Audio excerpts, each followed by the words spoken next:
Yun, magandang araw na naman po sa lahat. Ano po? This is Tony and welcome back to my channel. At nandito na naman po tayo para gawa ng reaction video, ano?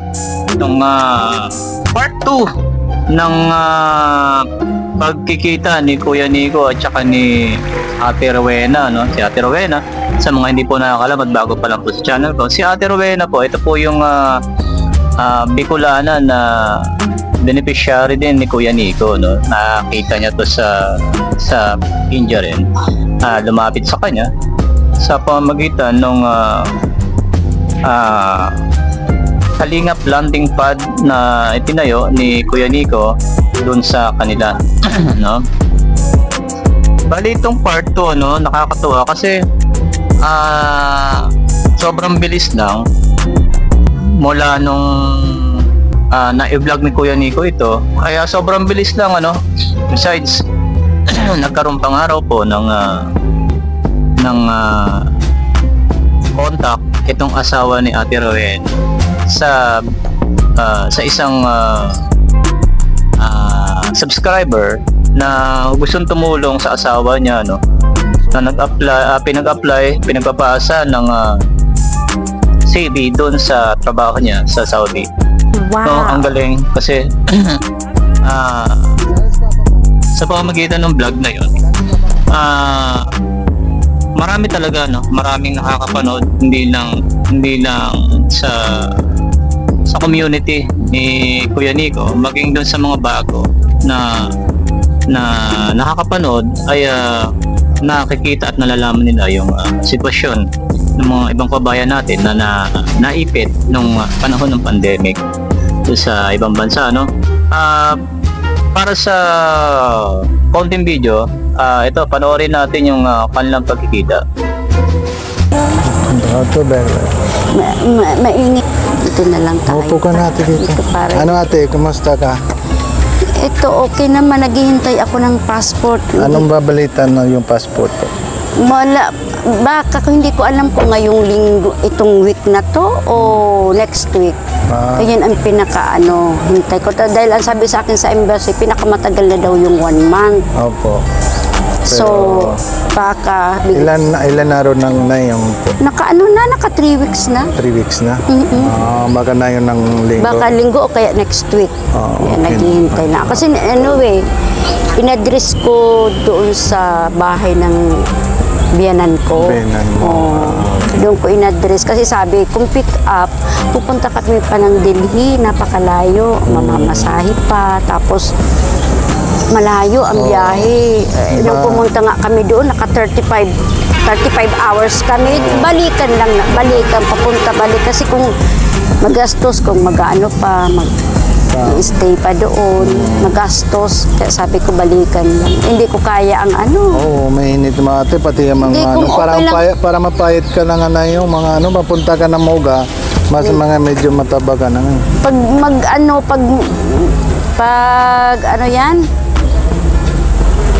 Pag matagal ang biyahe na masama ang pakiramdam, lalo pang mainit, grabe ang init ng panahon.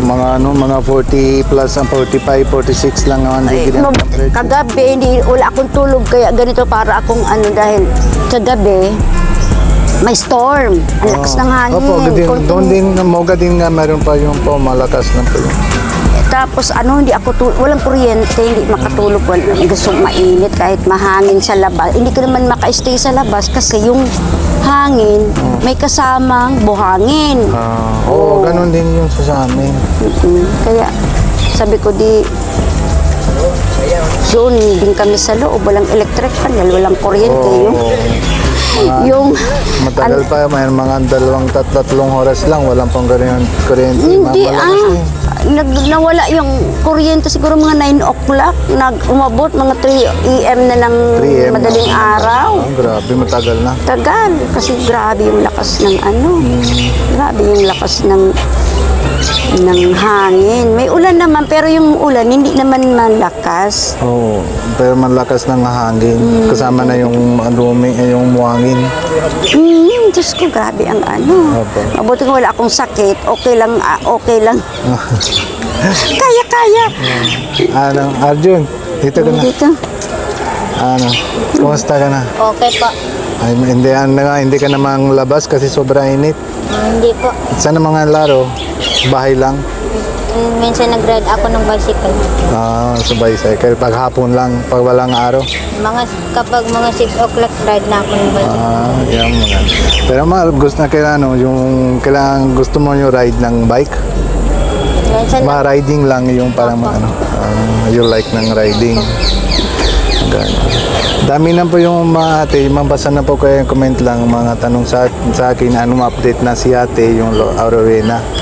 Tapos yun naman mapuntahan po kami kasi yung alam na sila may sakit ka. Tapos yung naman gusto nila, mga update na po, kumusta na si ate Rowena.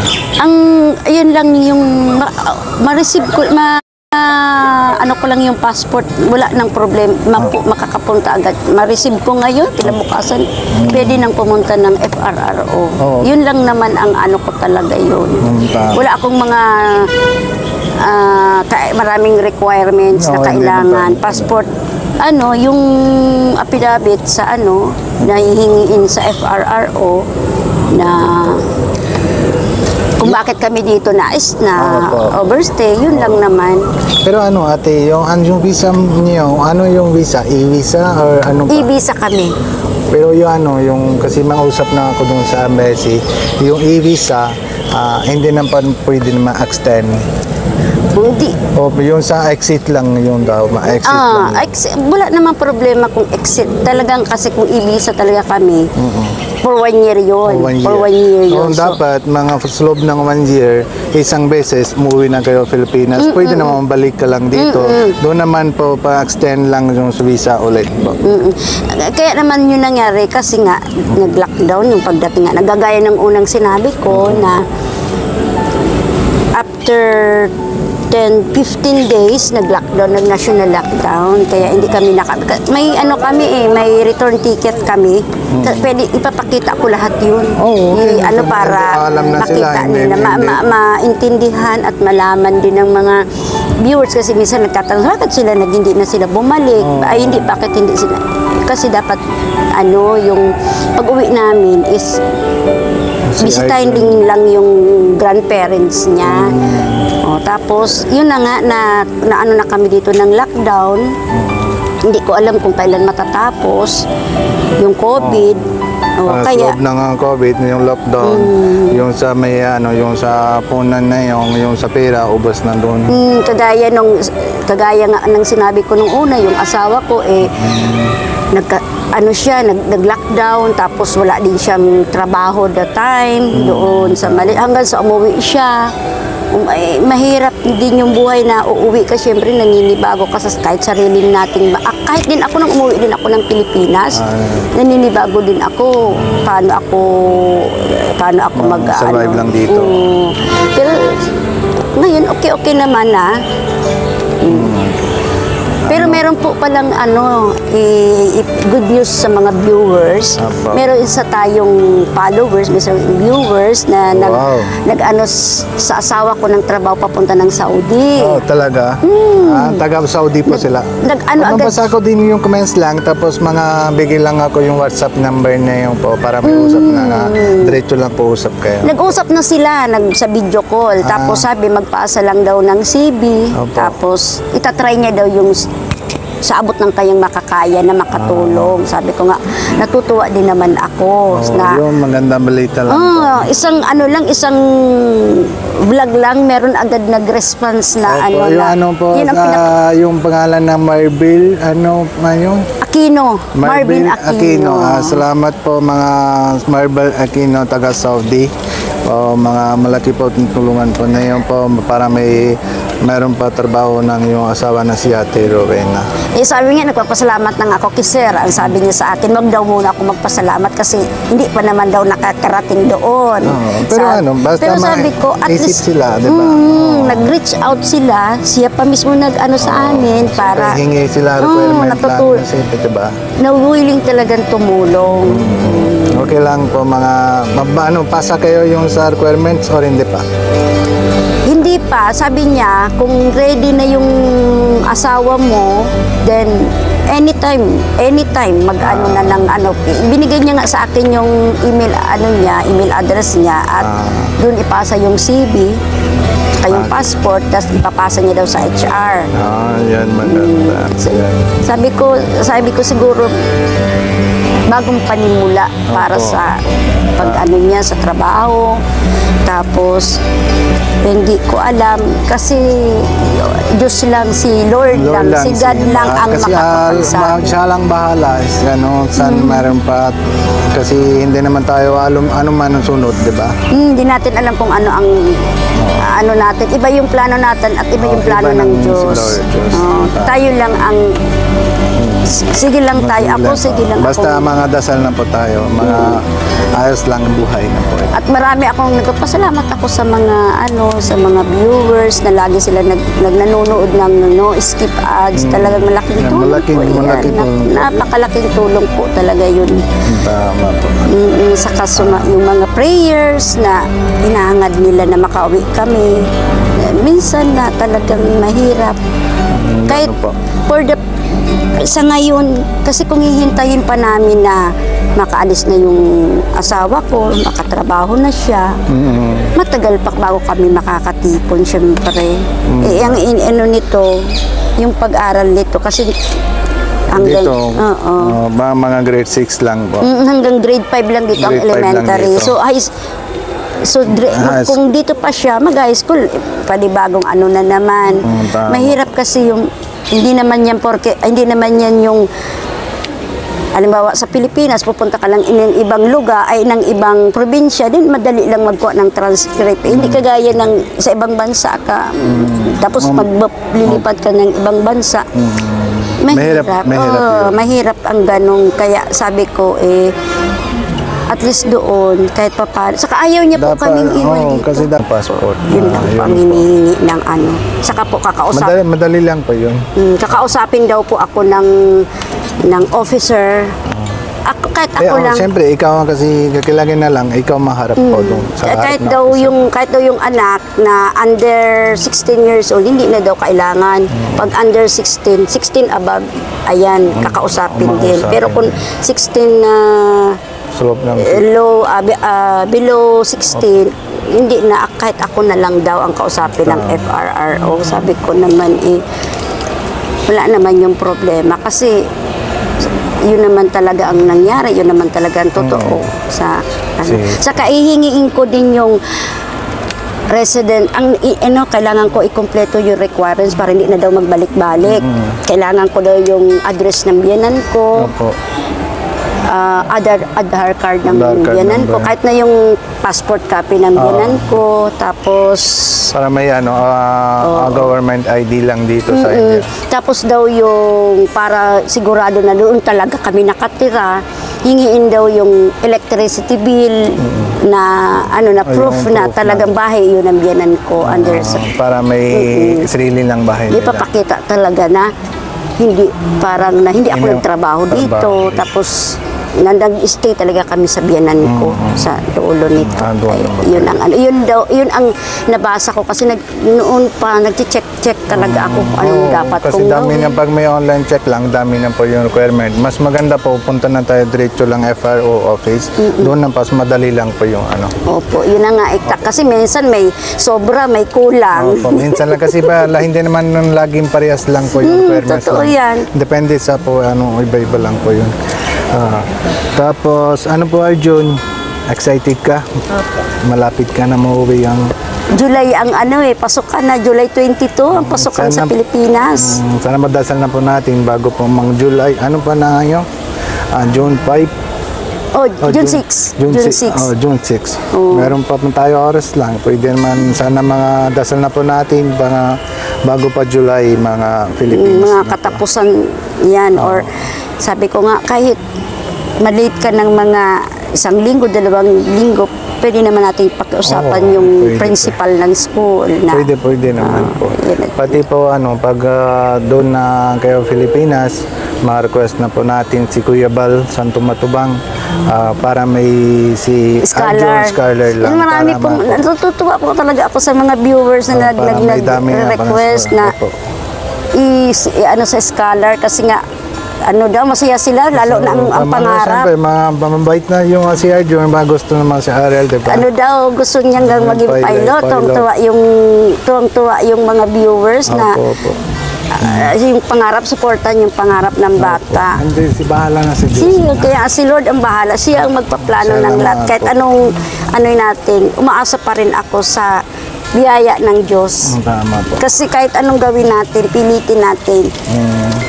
Yung mga tao, yung mga viewers, gumagawa si Lord ng kung sino ang hihipuin niya na may mga mabubuting puso. Okay. Sabi ko, Lord, sana nga magkaroon ng scholarship si Arjo na tuloy-tuloy ang pag-aral niya lalo na sa college kasi talagang mataas ang bayarin. Bayarin. Oo, tama. Kasi mahal na po yung tuition. Sabi, kaya lahat. isang taon daw, nabasa ko doon sa comment na isang taon daw ng pilot is 1 million. Sabi ko, Lord, about ng 1 million, 1.5, ganun lang po yung 1 million. sabi ko, Diyos ko po, kung 4 years yun sa mag-pilot, 4 abutin na million. 4 million, Diyos, Lord. 4 to 5 million lang Sabi po ko, Lord, maabot. pero walang imposible po sa'yo. Eh, Lord, walang imposible kung talagang kalooban na maging Pag pilot gusto siya. ng Diyos, mga lahat naman possible po. Tama po yan. Opo. Kuya Nico, tama po yan. Ano mismo lang yung kaibigan mo sa Moga? Yung Yung, Sokjiwan? Papa, nafollow ko yung Instagram niyo po eh.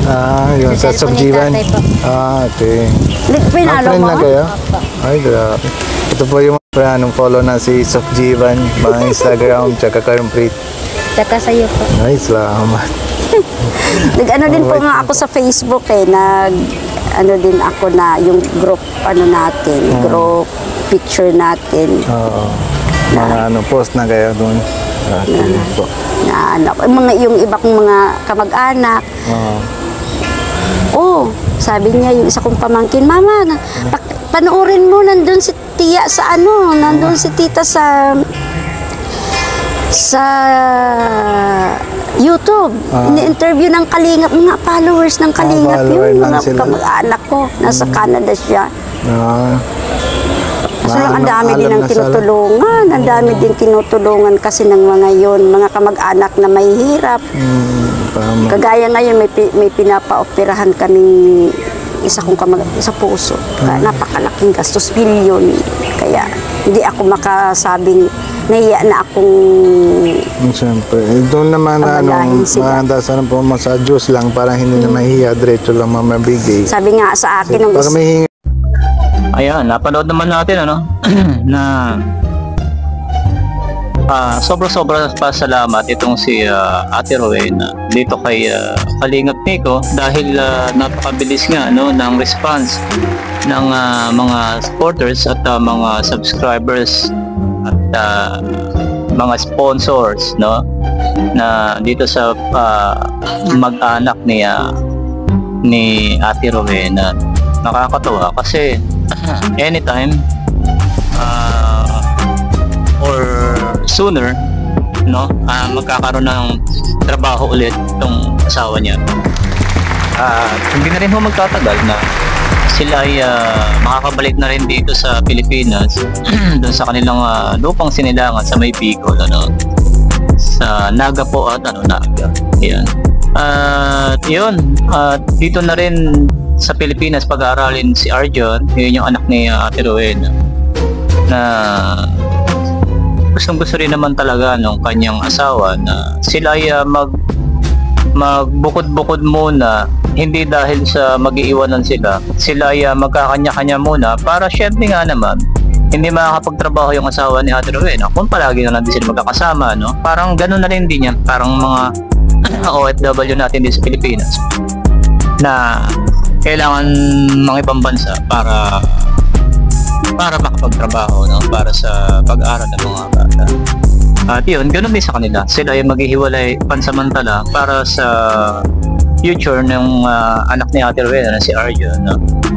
At yun nga, maganda yung nangyari sa kanila ngayon. At syempre, hindi naman kailayan, hindi po lingid yan na sa paglapit nila kay Kalingap Nico, nag-umpisa ang lahat ng iyan. May part ng video na mapapanood nyo na nagbigay yung sponsors ng pandagdag para doon sa kanilang penalty. At nagbigay pa yung isang sponsor ng pambili ng maintenance ni Ate Rowena kasi may dinaram din doon sa Rowena. Kaya yun, sabi nga ni Ate Rowena sa video na yun, na halos pang isang buwan na konsumo niya yun sa kanyang maintenance. At malaking bagay. Kaya tignan nyo naman ang support ng Kalingap supporters o Kalingap sponsors na ganun kabilis ang response nila pagdating sa mga ganyang bagay. Pag urgent,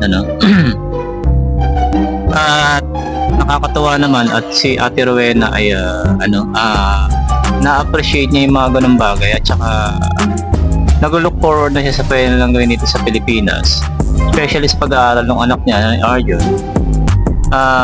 Ay nga naman, kung doon sila mananatili sa asawa niya tapos wala rin naman trabaho at ang kanyang biyanan ay medyo may matanda na rin, kaya nga sa labas sila nag-i-interview kasi medyo alam mo naman pag may mga edad na medyo maraming tanong-tanong yan, para maiwasan na lang at maantala yung mga usapan, mas mabuti na lang din nila sa labas sila mag-usap.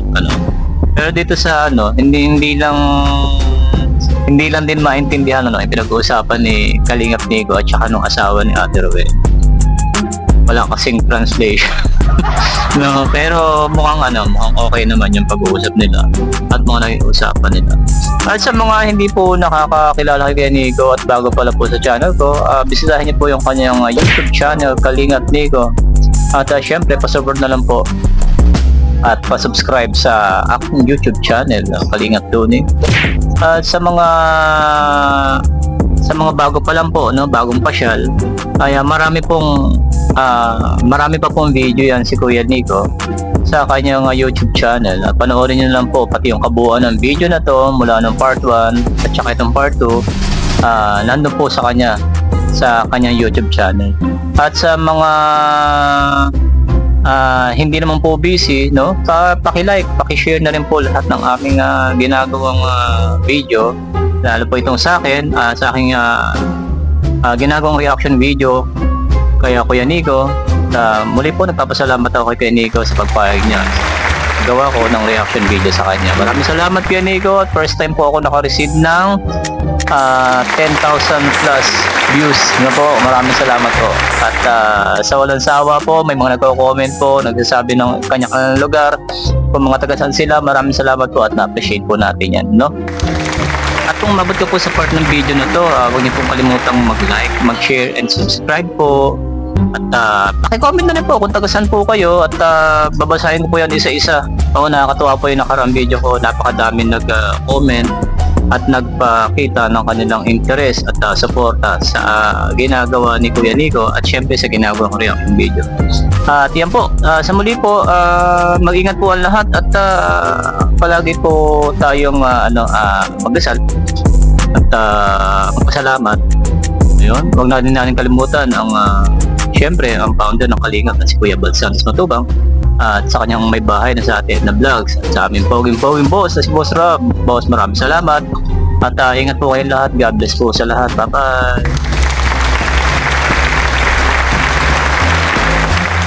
At muli po, maraming po salamat at mega loud shoutout po kay Beng Martin 5193. Ayun, at Mary Grace 7265. Shoutout po sa inyo.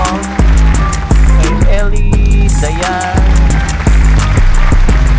maraming salamat po. Buhay OFW Mix Vlog channel po, Rhea Aceron, maraming salamat po. Kay user yun, ang haba. Shoutout po sa iyo. Kay Rose Pagador, shoutout po.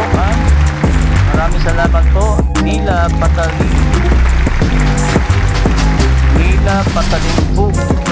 4681, shoutout po. Vicky Dison 7840, Yan, kay Samantha. Sa anak ko, shoutout Rose Red Lola. Shoutout po sa inyo mga taga-Bacolod at mabuhay po kayong lahat. Sa susunod po video natin at mag-shoutout po tayo ng karugtong nito. At maraming salamat po sa lahat at bye-bye!